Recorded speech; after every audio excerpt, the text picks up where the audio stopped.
Bakal ada skema baru, gaji PNS siap saingi swasta dan BUMN.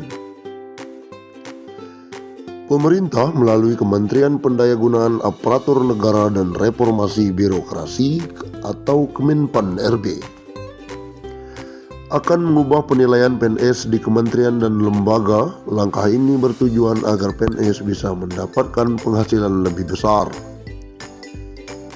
Deputi Bidang SDM Aparatur Kemenpan-RB, Alek Deni, mengungkapkan penilaian ASN atau PNS bukan hanya akan dinilai secara kelompok atau organisasi, namun akan dinilai secara individu. Nanti kita tuntut profesionalismenya. Pengelolaan kinerja ASN melalui Permendagri Pan-RB yang sedang diundangkan dan sudah keluar nomornya.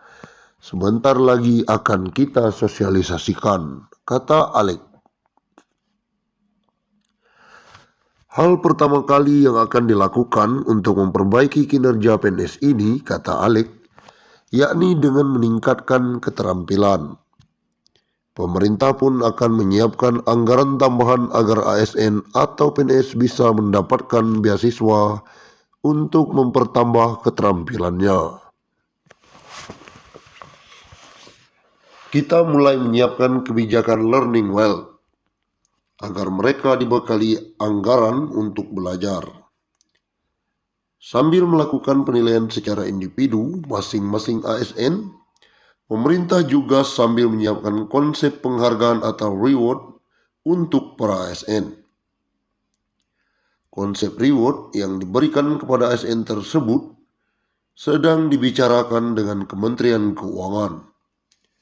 Bahkan saat ini segera diminta untuk dilakukan uji coba di kementerian dan lembaga.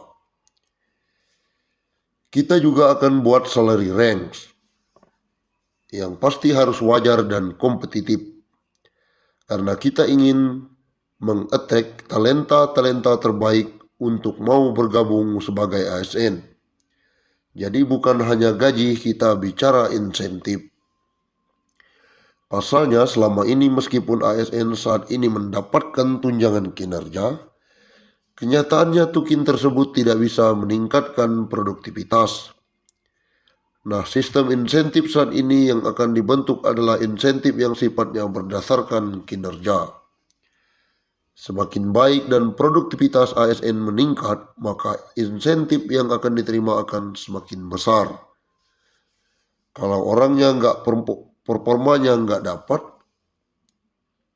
akan tidak mendapat apa-apa. Jadi akan dinilai secara individu dan kinerja organisasi juga tentu akan menentukan, termasuk juga benefit. Kemenpan-RB, kata Alek, juga ingin mewujudkan keinginan Presiden Joko Widodo agar ASN bisa bekerja secara merdeka. Semua rank gaji dan reward dan benefit saat ini masih menunggu kesiapan anggaran dari Kementerian Keuangan. Setelah tahu seberapa besar anggaran yang dimiliki Kemenkeu, baru akan secara bertahap Kemenpan-RB membuat desain salary ranks dan secara bertahap akan diperbaiki sistem benefit untuk ASN. Nah, kami sedang merembukan dengan teman-teman di Kemenkeu. Paling tidak kita tahu ini ukurannya di mana, sehingga kami di Kemenpan-RB sebagai HR Direktur bisa membagi hal tersebut secara variabel untuk benefit, untuk learning, porsinya seperti apa yang ideal.